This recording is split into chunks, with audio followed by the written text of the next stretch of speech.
I was going, geez, you could do anything. I said, but Who's you know, done it? Who did it? Running out of.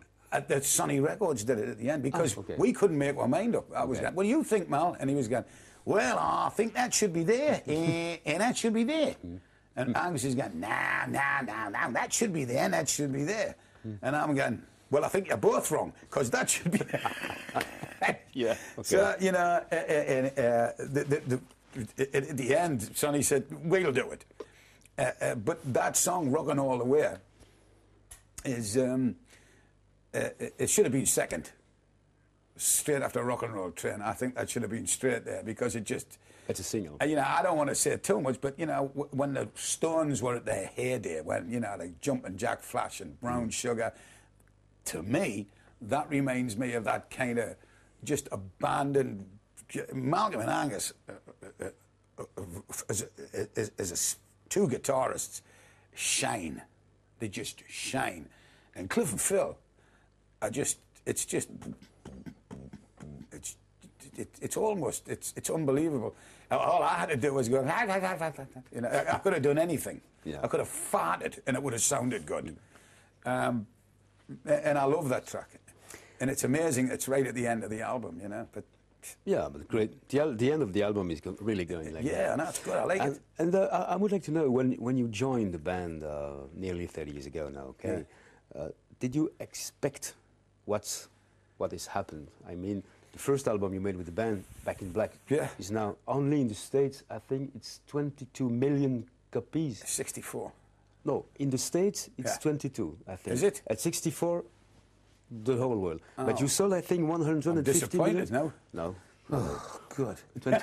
22 million copies. No, mate. Did you expect No, I'm it? sad now. I'm leaving. Yeah. Okay. Can I go with you? Yeah, that's good. Have a beer. Yes, okay.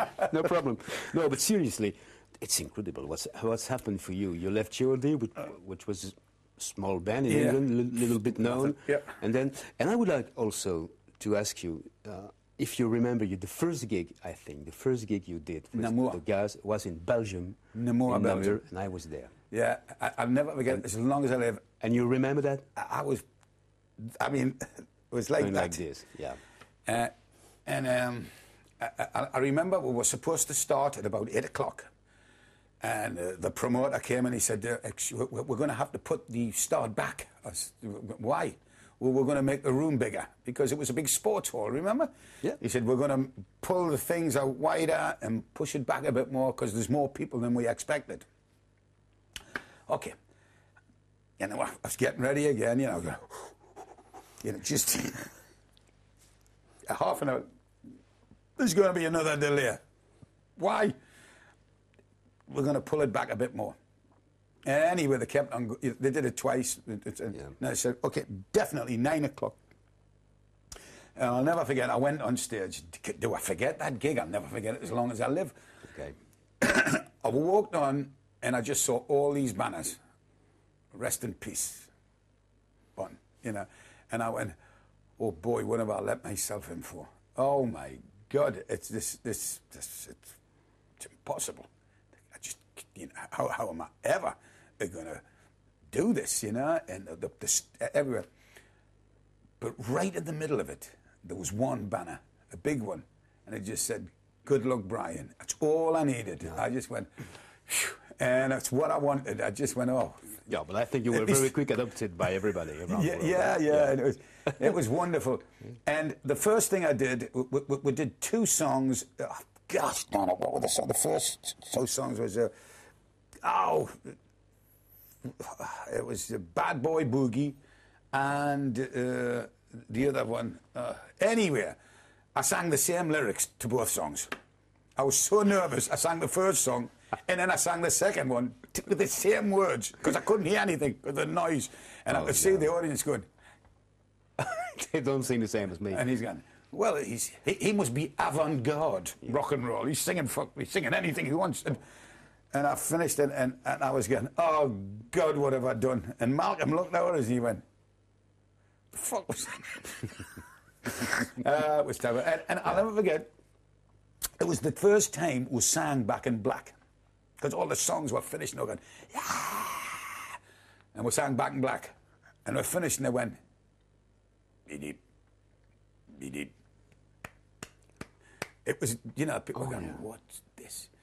You know, because half of them hadn't heard it yet. Of course. And they were going, I could see them going, oh shit, they don't like it. You know, it was really, I was going, oh my God. So, you know, and we did another, which shook me all night long, which, you know, with people going, No, but this song was number 1 in Belgium. yeah. She shook me like that. Yeah. As a single. Yeah. So, It was number 1. Yeah. but, you know, it was the first night. It was very, very, you know, a traumatic night. But when I came off, I just went, phew, you know, the crowd went nuts, and I went, yeah, great. Yeah. But it wasn't, I mean, it was hot, as you well remember. I mean, it was really hot. And the kids started cheering and all, and I suddenly felt at home. You know, I didn't feel too bad. But, of course, it was Bon Scott. Not only was he a great singer, songwriter, but he had that persona where everybody felt it was his friend. You know, which is a very rare ability to have. Not many people have that. You know, and he had that with that lovely smile, that lovely wink. You know, that cheeky swagger. You know, where he wasn't after your woman. You know, it wasn't that, you know, jutting thing, or proud or pompous. It was just a thing. You know, look at this. I'm just kidding. You know, and he didn't threaten the guys. You know, with his. After that women, the guy wanted to go out with him, you know, have a drink with him just as much as his women wanted to fuck him, whatever. You know, it was a special thing he had, and nobody can hope to copy it. I just had to do as best I can and just be me. And yeah, and I think that's why the boys got us, not because I sounded like Bon. You know, it's still very difficult for me to sing Bon songs because Bon had a beautifully, you know, like this, like kind of a nasally velvet thing, you know, you know, and it's you can't copy it, you know. Do you sometimes have heard or do you have seen some AC/DC cover bands? Oh yeah, I saw a great one. There are lots of I saw this AC/DC cover great one. bands. Yeah, the chicks, they were girls, and they were called Hell's Bells. Some are very good. Oh, these guys were brilliant, and the Hell's Bells were spelled with an E after the L, you know, bells. And the girl was a black singer, and oh God, and the song Back in Black from start to finish. That was the set, and I was mightily impressed. I mean, I was just stunned at what this girl could do. She had, because she was a black girl with a voice like an angel, you know, and I was impressed. It was, and there's so many of them now. Yeah, there's a lot of them, you know. Yeah. And, well, just one last question about the next future. But the album is going to be released in Europe around 20th of October, I think. Yeah. I suppose it's released worldwide. Yes, I think so. I suppose you are touring. Yeah, we're going to start touring.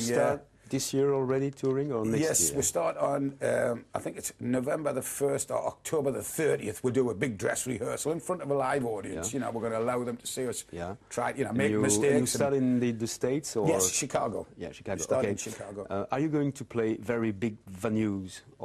Because some rumors said they're going to be only stadiums, which is not very enthusiastic because the sound is not very good. I think AC/DC must... Yeah, we're going to play arenas, you know, just like, you know, arenas, basketball arenas, ice rinks, you know, stuff like that. That's nice and cozy. I like that. I enjoy that stuff because you can actually touch. Yes. You know, when you get into stadiums, it's like, you know, the nearest person's like 40 feet away, and you're going, and you can't see anybody, you know. And you know, but you know, it's something you have to do that you know, if you're just there. So you're in Europe next year, right? Yes. Yeah, okay. So I think we'll start. Well, I'm hopeful we'll start in about the end of March in Europe, and maybe we can pick some festivals up if we're lucky. You know, that would be fun because I enjoy festivals because everybody's drunk and having a great time. We have plenty of festivals in Belgium. You will be welcome. I'd love to, my son. And we've done some crackerjacks here.